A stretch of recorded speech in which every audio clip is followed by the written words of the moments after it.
In this video, gagawa tayo ng online store, step by step, para sa customers natin, para maka-order sila sa online in direct and simple way. Paano ba gumawa ng online store? Step 1, kailangan natin ng domain name. Ito yung pangalan ng website natin or URL.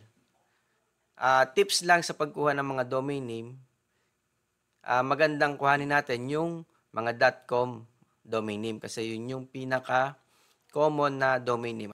Make it easy to spell, to type, or to say. Halimbawa, sinabi natin na ito yung website ko, kailangan may type natin yun sa keyboard nang hindi nakakalito. Do not use hyphens and numbers. Ayun nga, nakakalito pag may hyphens and numbers kasi hindi natin alam kung word na, halimbawa, 2, TWO, or number 2. Use domain search. Katulad dito, let's go nego.com, domain checker. Pwede natin i-click.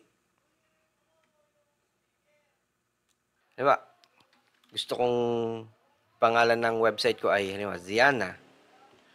Click lang natin yung search domain. Ito yung mga, gawin nating small letter lang. Yan.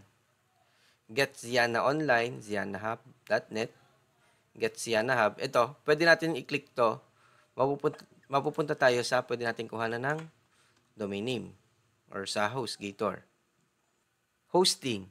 Kailangan din natin ng hosting. Ito yung pinaka-server natin na nagra-run 24/7. Ito yung pinaka-computer na nakastore yung data natin. Tapos, step 2, pag meron na tayong domain name and hosting, lalagyan na natin ito ng WordPress. Mag-import tayo ng demo template. Add natin ang logo natin and customize. Tatanggalin natin yung default products. Tapos maglalagay tayo ng products natin. Tapos ayusin natin yung shipping, payment, tsaka pag-order. Lalagay natin yung details ng business natin and i-edit natin yung pages. Mag-add tayo ng contact form kung saan pwede tayong kontakin ng mga customers or visitors natin. Sa description ng video na to, may link papunta sa hostgator.com.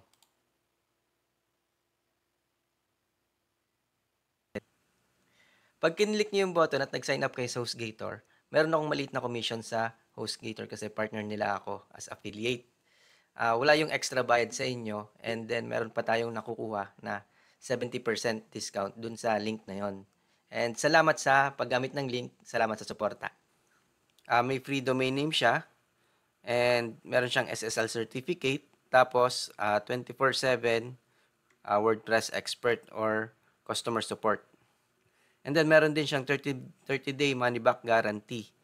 Halimbawa, hindi natin gustong ituloy within 30 days, pwede nating ibalik yung hosting and then ibabalik nila yung binayad natin. Click natin itong Get Started. Meron dito baby plan, business plan, Hatchling. Dito lang tayo sa Hatchling. Meron na siyang 10 websites. Click natin yung Choose Plan. Dito, lagay lang natin yung gusto nating domain name. Halimbawa, ito yung gusto kong domain name, Kidziana Shop. Click natin itong search for domain.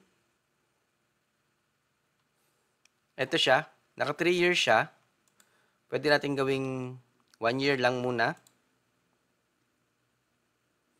Tapos, tanggalin natin itong domain privacy protection.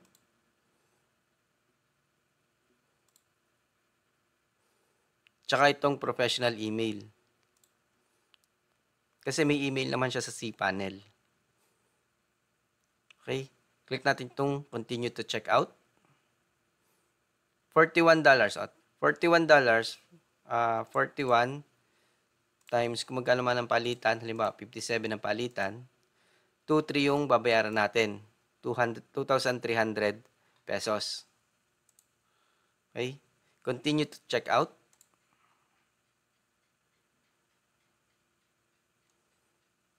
Fill up lang natin to.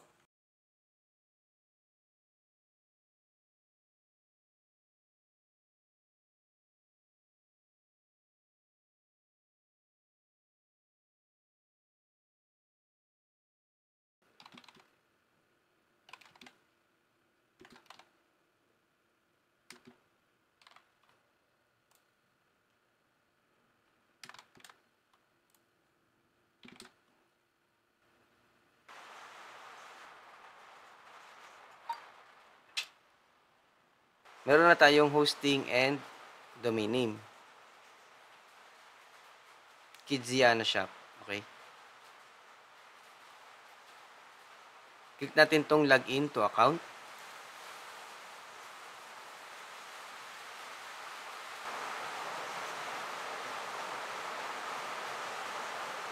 Automatic, meron na siyang WordPress. Click natin tong login to WordPress. Click natin tong start setup.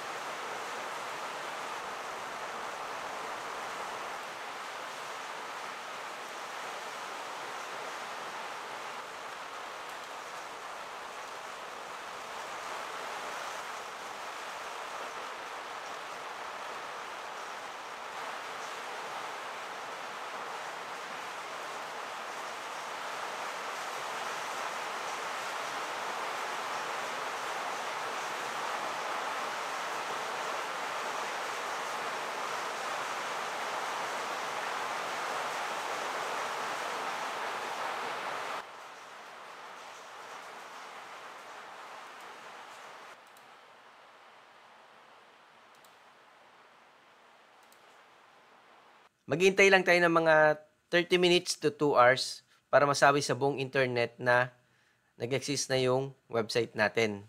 Nandito tayo sa HostGator natin. Click natin tong hosting. Tapos, click natin tong settings. Okay. Nakalagay dito, your domain is being set up. Search natin yung ginawa nating website. Ito siya, kidzianashop.com. Ito na siya. Live na siya sa internet. Balik tayo doon. Pero hindi pa tapos yung setup niya. Click natin yung WordPress admin. Ito, pwede na natin i-edit yung website dito sa WordPress dashboard. Automatic nag-install na ng WordPress ang HostGator. Second step na tayo, importing demo template. Punta tayo dito sa plugins, add plugin. Sunod, search lang natin dito ang starter templates. Ito ang kailangan natin. Meron siyang 2 million active installs. Click natin install now. And then activate.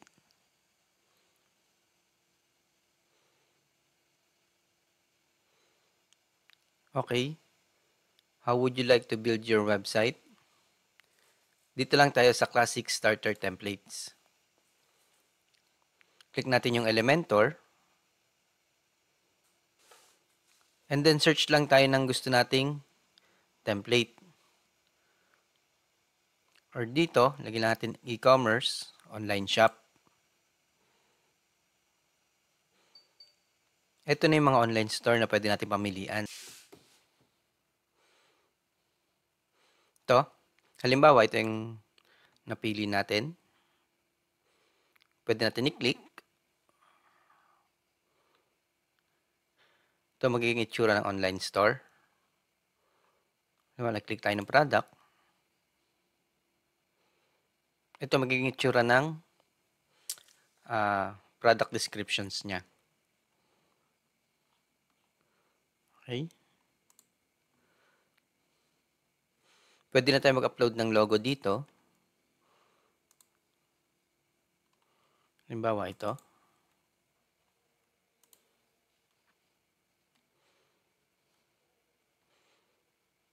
And then, click natin ang continue pag okay na tayo. Click lang natin ang continue.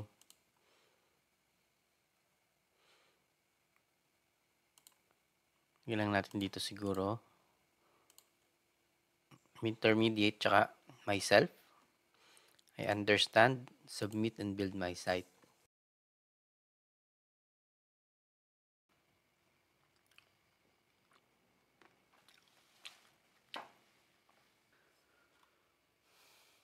Okay na yung website natin. Click natin yung view your website. Refresh lang natin.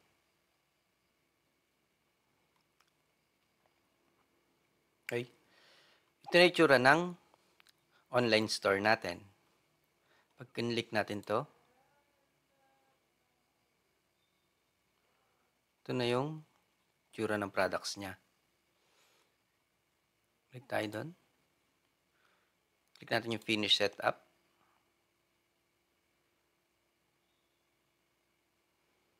Nakapag-import na tayo ng demo template. Sunod naman natin gagawin, adding logo and ko-customize natin yung online store. Okay. Punta lang tayo sa online store, visit site. And then click lang natin yung customize. Ito.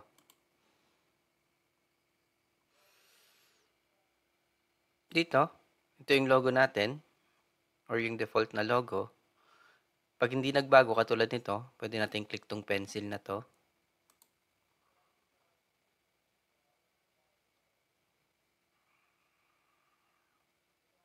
Okay, back lang natin ng isa.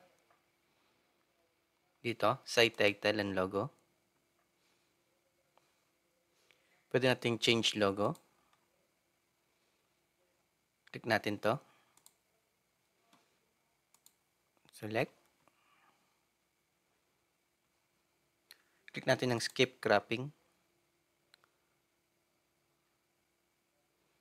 Ito na yung logo natin.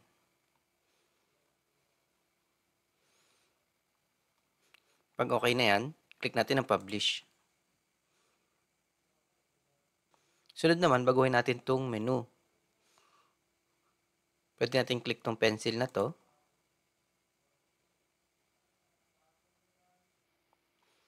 Click natin to configure menu. And then ito yung main menu.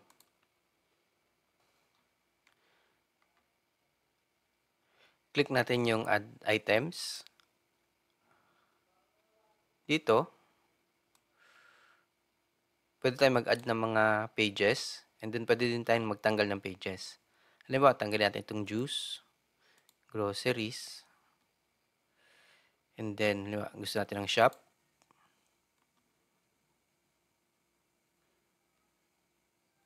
Ito siya. And then, tanggalin natin yung everything. Palit natin yung shop. Taas lang natin. Pag okay na tayo, click na natin yung publish. Pwede natin close to. Ito na yung menu natin. About, shop, at saka contact. Napalitan na natin yung logo at saka na-customize na natin yung menu. Sunod naman natin gagawin, tatanggalin natin yung mga products and then mag-add tayo ng sarili nating products. Balik tayo sa dashboard. Punta tayo sa products, all products. Ito yung default products ng template natin. Click lang natin to. Back actions. And then move to trash. And then apply.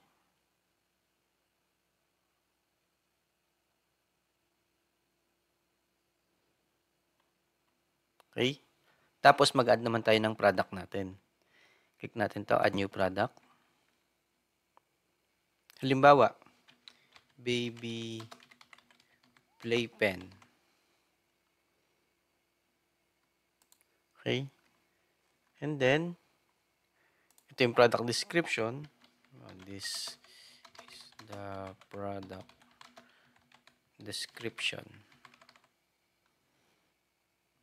And then, yung price niya, about 50. And then, ito yung short description.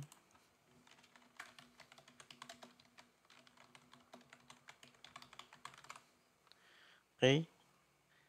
And then, category. Add tayo ng category. Bawa, baby products. Yon. Tapos scroll natin dito. Product image. Upload tayo.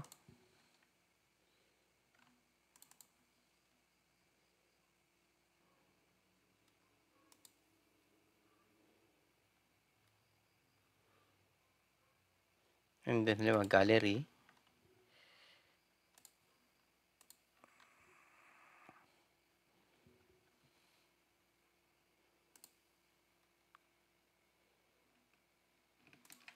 Halimbawa, yung dalawang yan.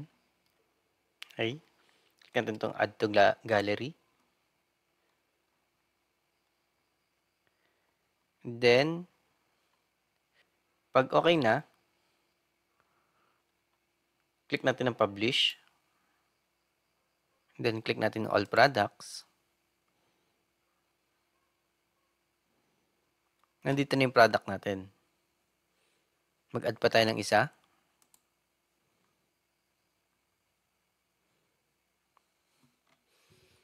Halimbawa, baby feeding bottle.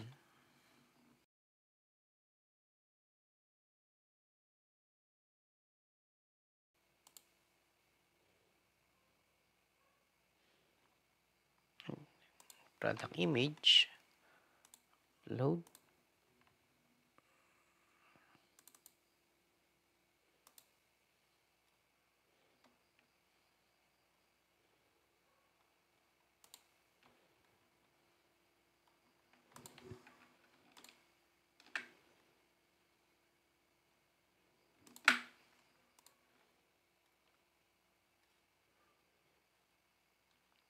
And then, publish. Click natin ang all products. That may dalawa na tayong product dito. Ito. Visit natin sa store. Refresh lang natin. Click natin yung shop. Ito na yung products natin. Pag kinlik natin halimbawa, ito yung title niya. Ito yung short description niya. Yung nasa baba. And then, ito yung product description niya. Check natin. Okay. Ito yung product description. Nandito sa baba ng product page natin. And then, yung short description, ito yung madalas nababasa. Ito nandito sa baba na to. Dito.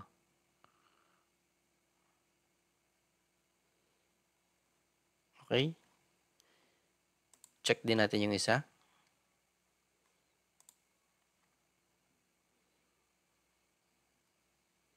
Yan.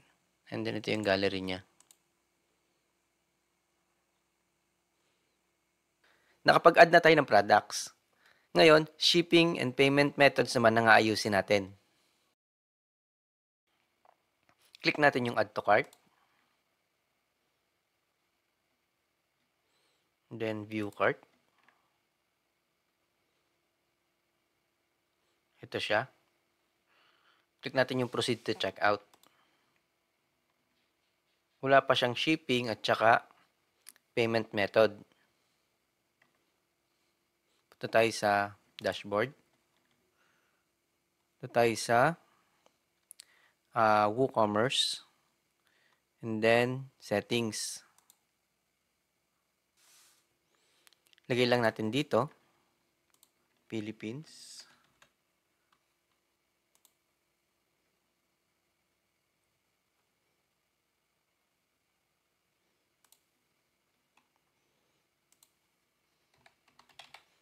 Okay. Selling locations. Specific countries. Halimbawa, Philippines lang yung target location natin. Shipping to specific locations.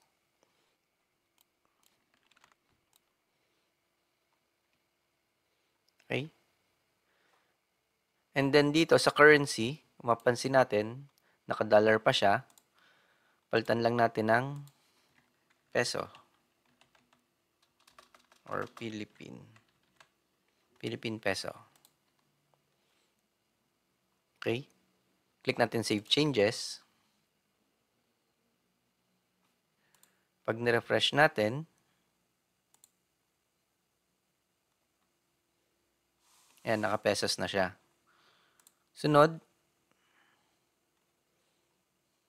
dito tayo sa shipping. Ito, add shipping zone.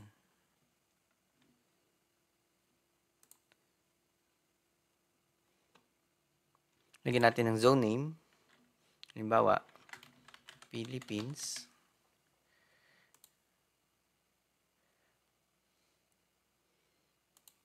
Hanapin lang natin ang Philippines. Ito.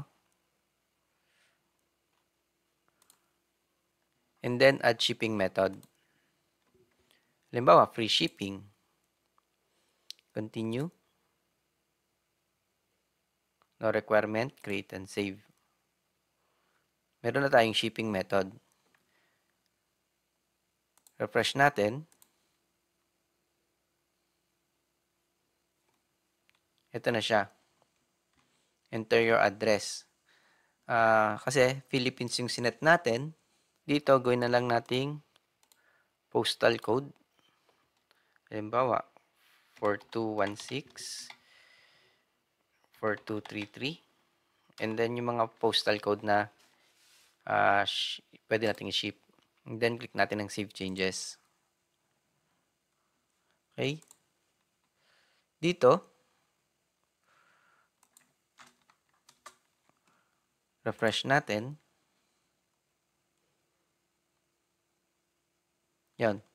Since 4233 ang postal code, ito siya, free shipping. Tapos halimbawa, gusto nating lagyan ng charge ang shipping, click natin itong add shipping method, flat rate.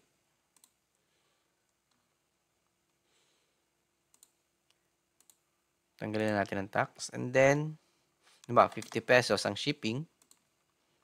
Create and save. And then, disable na natin tong free shipping para hindi siya nakaka-conflict. Refresh lang natin.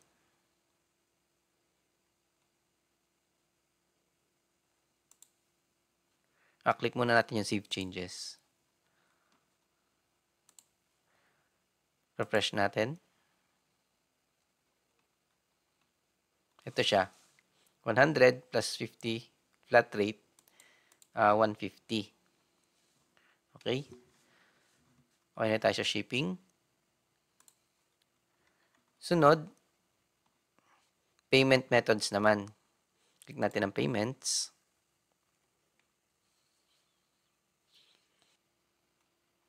Close muna natin to. Click natin tong take offline payments. Pwede nating gamitin ang bank transfer or cash on delivery. Halimbawa, cash on delivery muna. Yan. Pag na-refresh natin,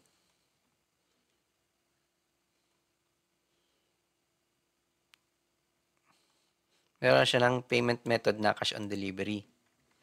Pwede na natin i-place ang order. Halimbawa, place natin ang order. Okay, lagyan lang natin ng Batangas. Okay. Place order.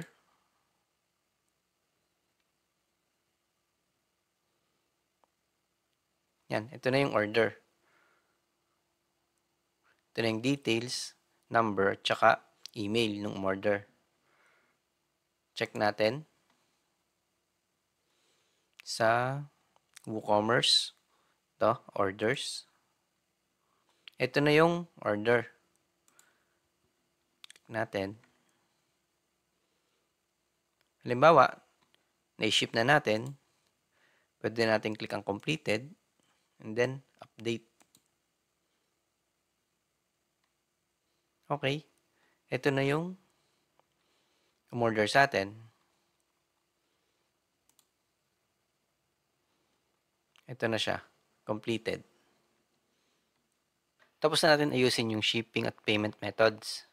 Sunod naman, mag-edit tayo ng page para sa personal branding naman natin or sa branding ng business natin. Punta tayo sa pages, all pages. Tapos halimbawa itong homepage. Click lang natin tong Edit with Elementor. Click lang natin tong Skip.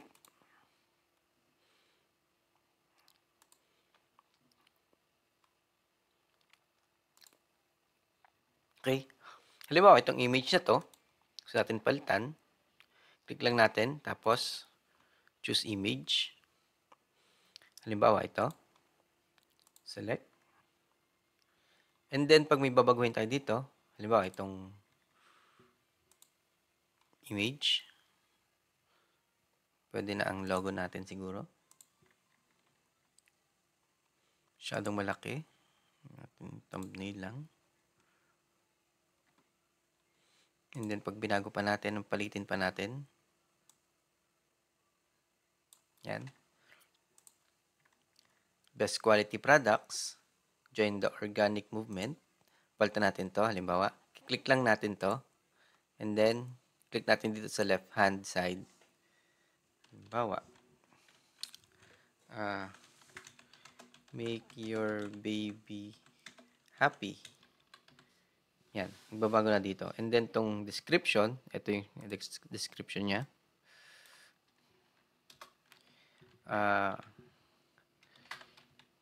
Kidziana shop is made for your babies. Halimbawa, ganyan. Pag binago natin dito, mababago din dito. Or pwede rin natin edit dito. Period. And then, happy baby, happy family. Okay? Halimbawa, ganyan ang description. And then, dito sa button, click natin yung button, meron ditong link. Diba? Punta tayo, palitan natin ang halimbawa, shop page. Yan. Shop page, and then yung link. Punta tayo sa store natin. Punta tayo sa shop page. Click natin tong URL. Copy natin.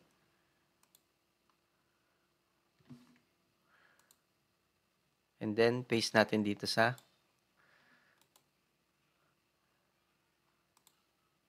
link. And then, publish natin.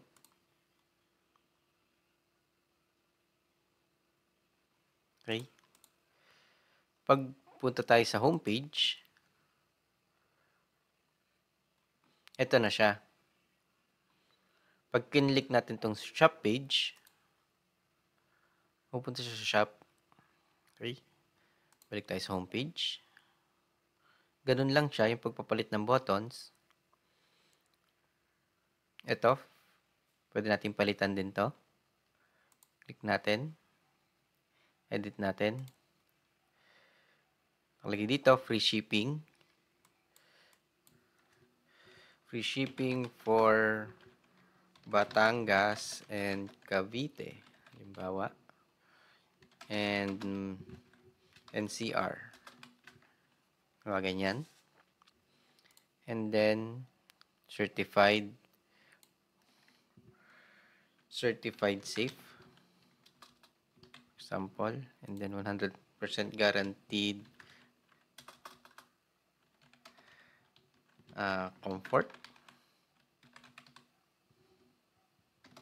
for babies. Yan. Huge savings. Okay na rin yan. Easy returns. Diba? Gusto natin palitan itong icon. Click lang natin itong icon. Diba? Ito. Click natin insert. Ito na siya. And then, pag click natin ang publish, refresh lang natin. Ito na siya. For Batangas, Cavite, and NCR. And then, ito yung icon. Returns and no questions asked. Okay? And then, ito, meron ditong dahon. Palitan natin. Para palitan yon, tingnan lang natin kung nasaan siya. Nandito siya sa box na to. Click lang natin to. And then, style. Hope hindi na-click. Yan. Style. Okay. Sa background overlay. Ito siya. Click natin. Halimbawa, ito. Select natin.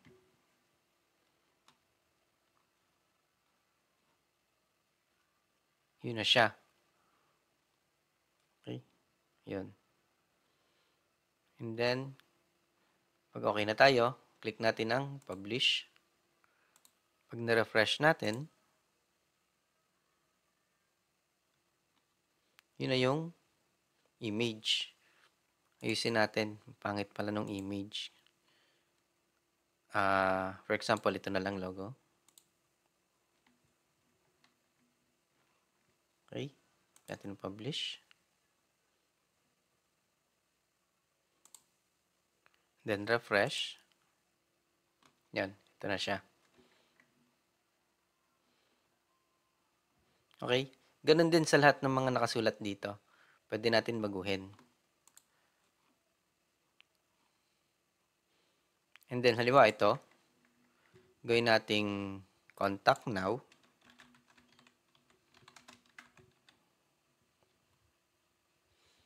Tapos, punta tayo sa website. Click natin tong contact page. Ito yung link niya. Copy lang natin. Tapos, paste natin dito sa link.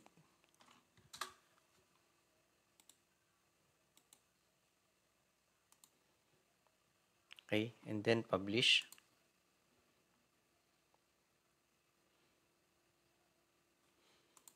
Pag na-refresh natin, tayo sa home.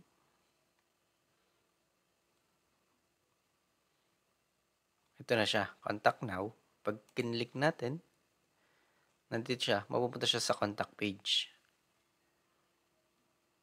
Tapos halimbawa, gusto nating lagyan ng image sa pagitan nito, click lang natin itong plus sign. Ito. And then, click natin itong plus, add element. Halimbawa, image. Click lang natin, tapos i-drag natin and drop dito. Sunod, click lang natin ang image.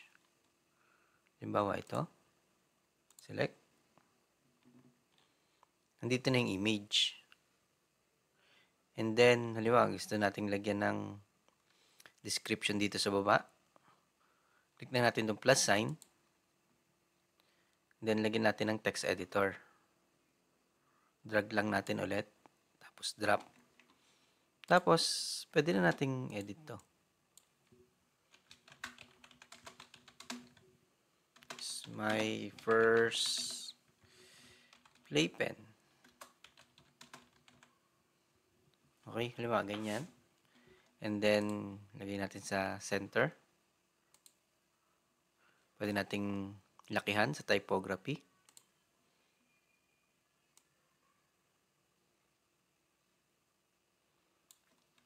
Okay.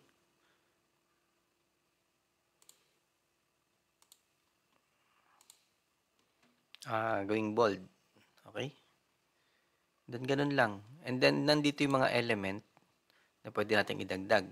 Button, divider, spacer, map. Nasa inyo na sa pagdedesign nyo yung, or sa creativity ng design nyo yung website. Okay. Click natin yung publish. Tayo sa homepage. Ito na yung image. Tsaka ito yung description or yung text box. Marunong na tayo mag-edit ng pages. Ngayon naman, maglalagay naman tayo ng contact form para makontak tayo ng mga clients natin or ng visitors natin. Ito yung contact page natin. Pwede natin baguhin itong mga nakasulat. Pero gagawa muna tayo ng professional email na nakapangalan sa domain name natin. Login lang ulit tayo sa HostGator. Click lang natin tong no thanks. And then, dito sa quick links, nandito yung cPanel. Click lang natin. Okay. Agree lang tayo. Okay. Nandito, click natin yung email accounts. Pwede tayo mag-create ng professional email natin. Ito, kidsianashop.com. Halimbawa, contact or support. Okay na yung contact. contact@kidsianashop.com. Lagyan natin ng password.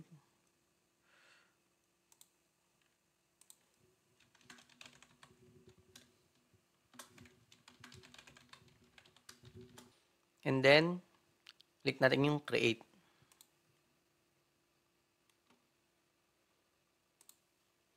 Yan.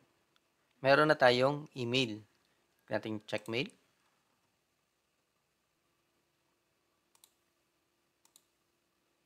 And then, click natin itong round cube.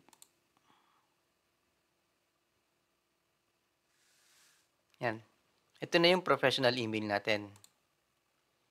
Halimbawa, compose tayo. Halimbawa, to Mark Ian Developer at gmail.com. Halimbawa, test message. This is okay. And then, click natin yung send. Okay. Pag tingnan natin sa Gmail, ito pala siya. Contact. Ito, this is a test message. Test message. Nandito na pala siya. Okay na. Makikita natin, ang email address niya ay contact@kidsianashop.com. Ito yung domain name natin.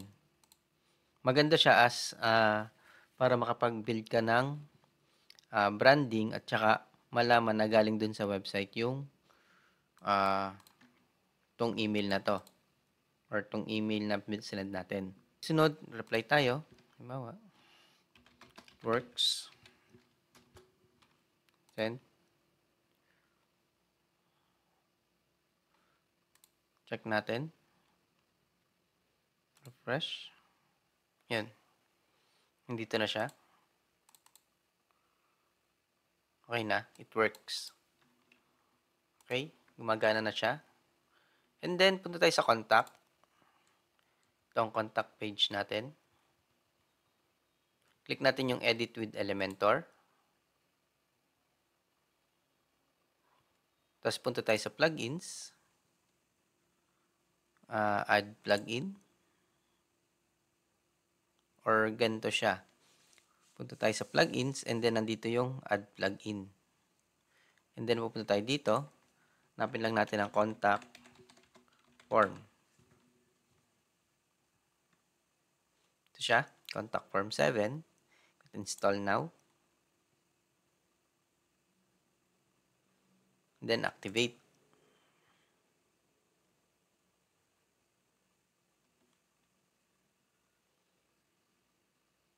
And then magkakameron dito ng contact. Click natin yung contact forms. Ito. Click natin. Halimbawa, ito yung contact form na gusto natin. Punta tayo sa mail. And then, palitan lang natin dito ng yung email natin na ginawa. Ito. Copy ko lang. Paste ko dito.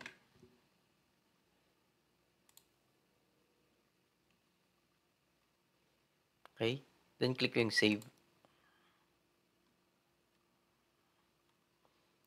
Tapos, click ko to.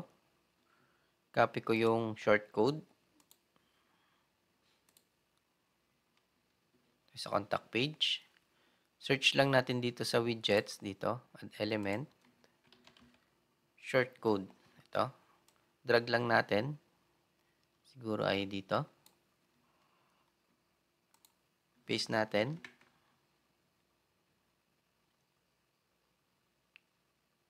Yan, may contact form na dito. And then publish. Okay? And then, click natin to, preview changes. Ito na siya, may contact form na tayo dito.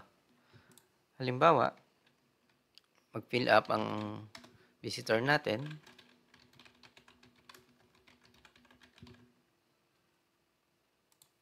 Subject, hello there,